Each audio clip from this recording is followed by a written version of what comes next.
የሩሲያ ጥቃት ተጠናክሮ መቀጠሉን ተከትሎና በተለያዩ ወገኖች ጫና ውስጥ የገባቸው ዩክሬን አሜሪካ ያቀረበችውን የባለ 28 የሰላም እቅድ በበጎ እንደተረዳችው ለዚህም ፍላጎት ማሳየቷ ተሰምቷል። የሩሲያው ፕሬዝዳንት ቭላዲሚር ፑቲን አማካሪ ዩሪ ኡሻኮቭ ሩሲያና ዩክሬን ጦርነትን ለመፍታት የአሜሪካ ተደራዳሪዎች በሚቀጥለው ሳምንት ወደ ሞስኮ እንደሚያቀኑ ተናግረዋል። ወደ አራተኛ ዓመቱ የተሻገረው የሩሲያና ዩክሬን ጦርነት በዓለም ፖለቲከኞች ዘንድ ከፍተኛ መነጋገሪያ ሆኖም ቀጥሏል።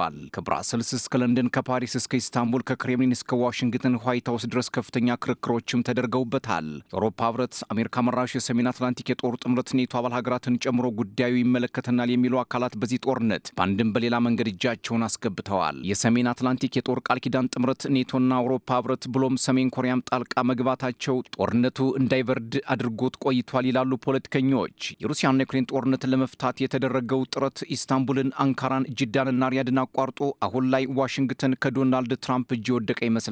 ትራምፕ ያቀረቡት ባለ 28 ነጥብ የሰላም እቅድ ከጅምሩ ውዝግብ ቢገጥመውም ከዩክሬን አጋሮች ከፍተኛ ተቃውሞ ቢደርስበትም የዩክሬን ፖለቲከኞች ውጥረት ውስጥ እንዲገቡ ቢያደርግም ፕሬዝዳንት ዘለንስኪ ዩክሬን እቅዱን ትቀበለዋለች አሊያም አስቸጋሪ ክረምት ትጋፈጣለች፣ ሲቀጥልም አጋሮቿን ልታጣ ትችላለች ብሎ መናገራቸው የሚታወስ ሲሆን ዛሬ ላይ የወጡ መረጃዎች እንደሚጠቁሙት ዩክሬን በትራምፕ እቅድ አስፈላጊነት ላይ የጋራ መግባባት ላይ መድረሷን ነው የገለጸችው። የሩሲያው ፕሬዝዳንት ቭላዲሚር ፑቲን የውጭ ጉዳዮች አማካሪ ዩሻኮቭ ባለፈው ሳምንት በሚያሚ ዊትኮፍና የሩሲያው ተደራዳሪ ኪሪል ዲሚትሪ ያደረጉትን ንግግር ተከትሎ የአሜሪካ ከፍተኛ ተደራዳሪዎች ወደ ሞስኮ በቀጣዩ ሳምንት እንደሚያቀኑ ነው ይፋ ያደረጉት። የአሜሪካና ሩሲያ ተደራዳሪዎች ሩሲያ ውስጥ ድርድር እንደሚካሄድና ቀጣይ ሳምንት የሚል መግለጫ ከመስጠት ውጭ በየትኛው ከተማና ቀን እንደሚሆን ግን እስካሁን ድረስ ይፋ አላደረጉም። ብሉምበርግ በዘገባው ዊትኮፍና ኡሻኮቭ የዩክሬንና ሩሲያ ጦርነትን ያስቆማል በተባለው በትራምፕ እቅድ ላይ መምከራቸውን ነው። በጄኔቫው ስብሰባ ወቅት የዩክሬን ተወካዮች ጋር የጎንዮሽ ውይይት ማድረጋቸውም ዘገባው አክሎ ያሳያል። አንዳንድ የዩክሬን ደጋፊዎች ደግሞ እቅዱ በሩሲያ የተቀመረ እንጂ በአሜሪካ እንዳልተረቀቀ ቅሬታቸውን ማሰማታቸውን ብሉምበርግ አስነብቧል። ሆኖም የአሜሪካም ሆነም የሩሲያ ባለስልጣናት እቅዱ የሩሲያ ነው መባሉን ተከትሎ የሰጡት ማስተባበያ የለም። ሌላው ከዚህ ከሩሲያና ዩክሬን ጉዳይ ብሎም በትራምፕ መራሹ ባለ 28 ነጥብ እቅድ ዙሪያ የኔቶ አባል ሀገራት ክፍፍል ውስጥ መግባታቸውን ዘገባዎች ማሳየታቸው ሲሆን የሩሲያ ማዕቀብ እስካልተነሳና ሩሲያ የስምምነቱ አካል እስካልሆነች ድረስ በዩክሬን ሰላም አይመጣም ሲሉ የጣሊያኑ ውጭ ጉዳይ ሚኒስትር አንቶኒዮ ታጃኒ መናገራቸው ነው የተሰማው። ውጭ ጉዳይ ሚኒስትሩ ትራምፕ መራሹን የሰላም እቅድ እንደሚቀበሉት የሰላም በርም እንዲከፈትና በሩሲያ ላይ የተጣለው ማዕቀብ እንዲነሳ ማድረግ የሚችል እንዲሁም ግጭትን ከማባባስ የሚያስቀር ሲሉ ገልጸው ጣሊያንም ለዚህ አጋዥ እንደምትሆን የሀገራቸውን አቋም ይፋ አድርገዋል። ይህ የጣሊያን አቋም ኔቶና የአውሮፓ ህብረት በትራምፕ እቅድ ላይ ሁለት ጫፎች ላይ መቆሙን የሚያሳይ እንደሆነ ያመላክታል ሲሉ ፖለቲከኞች ይናገራሉ። አንቶኒዮ ታጃኒ በሳውዲ አረቢያ ሪያድ በሰጡት ጋዜጣዊ መግለጫ የአሜሪካ ሰላም እቅድ መከለስ ያለበት ቢሆንም አውሮፓውያን በጉዳዩ ላይ መሳተፍ አለባቸው፣ ያለ አውሮፓ ተሳትፎ ከሰላም ስምምነት ላይ መድረስ አደጋች ነው ብለዋል። ሚኒስትሩ አክለውም ለዩክሬን የጸጥታ ዋስትና መስጠት ዋና ጉዳይ መሆኑንም ገልጸዋል።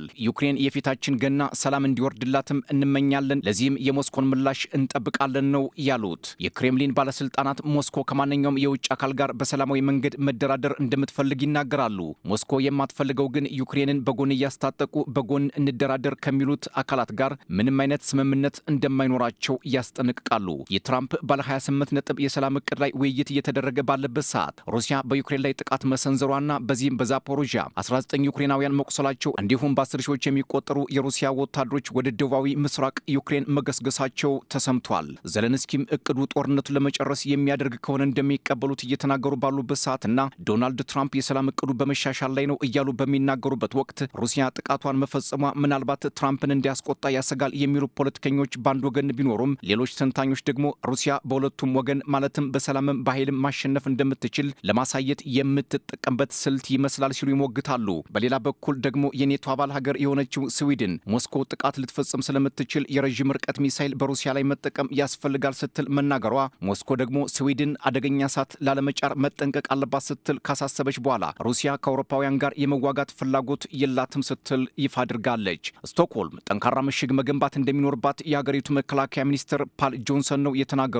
ስቶክሆልምና ሞስኮ 1400 ኪሎ ሜትር ርቀት አላቸው። ስዊድን ከሞስኮ የሚመጣ ጥቃትን ለመከላከል በዝግጅት ላይ መሆኗንም አስታውቃለች። ባለፈው ወር የኔቶ አባል ሀገራት ከዩክሬን ጎን በመቆም መዋጋት እንዳለባቸው ስቶክሆልም መግለጿም የሚዘነጋ አይደለም። የስዊድን ውጭ ጉዳይ ሚኒስትር ማሪያ ማልመር ስቲነርጋርድ የኔቶ አባል ሀገራትን ለዩክሬን አስፈላጊውን እርዳታ ባለማድረጋቸው ይተቻሉ። አሁን ላይ ግን የኔቶም ሆነም የአውሮፓ ህብረት መግለጫ ብዙ ውሃ የሚያነሳ መስሎ አልታየም ይላሉ ፖለቲከኞች። ዩክሬን በትራምፕ እቅድ ላይ የመስማማት ፍላጎት ማሳየቷን ተከትሎ ወዳጆቿ ጀርባቸውን መስጠታቸው እንደማይቀርም ከወዲሁ እየተነገረ ነው። ከዚህ በፊት የሩሲያ ውጭ ጉዳይ ሚኒስትር ሰርጌይ ላቭሮቭ የዩክሬን አጋሮች ጦርነቱ እንዲቀጥል እንጂ ሰላም እንደማይፈልጉ መናገራቸው አይዘነጋም። ሌላው የአሜሪካ ከፍተኛ የጦር አማካሪ የሆኑት ዳን ድሪስኮል ከመገናኛ ብዙሃን ጋር በነበራቸው ቆይታ ዩክሬን ትራምፕ መራሹን እቅድ ቶሎ መቀበል አለባት ሲሉ መናገራቸው ነው። ዩክሬን መሸነፏ ስለማይቀር እቅዱን በግድ መቀበል አለባት፣ ካልሆነ ግን በጦር ሜዳ ያለውን ሽንፈት አትችለውም ሲሉ ደምድመዋል።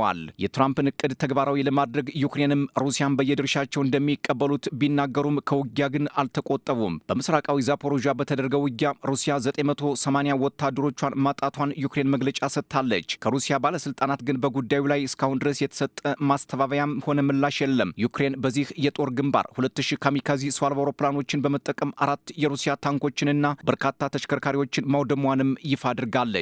ሌላው በአሜሪካ እቅድ ላይ ውዝግብ የከረሙት የብራሰልስ ባለስልጣናት ዛሬ በእቅዱ ዙሪያ መወያየታቸውን አልጀዚራ አስነብቧል። የሰላም እቅዱ ዘላቂ እንዲሆን የሩሲያ ሀብት ለዩክሬን በእርዳታ መልክ በሚቀርብበት ጉዳይ ላይ ሩሲያ አሁንም የበላይ የመሆን ፍላጎቷን አልተወችም፣ አዲስ ካርታም ለመስራት ብሎም የዓለም ሀያል የመሆን አዝማሚያን እያሳየች እንደምትገኝ በዛሬው ውሎ ስብሰባቸው የነበራቸውን አቋም ይፋ አድርገዋል። ብራሰልሳውያን ጦርነት በብዙ መንገድ ሊያልቅ ይችላል ይላሉ ፖለቲከኞች። አንድም ተቃዋሚን ሙሉ በሙሉ በማውደም፣ አንድም በድርድር ሰጥቶ በመቀበል፣ አንድም በውጊያ ብዛት ሁለቱም ወገን ሲደክም። የሩሲያና ዩክሬን ጦርነትም በእነዚህ ፖለቲከኞች ምደባም ከየትኛው ሊሆን እንደሚችል ወደፊት የሚታይ ይሆናል።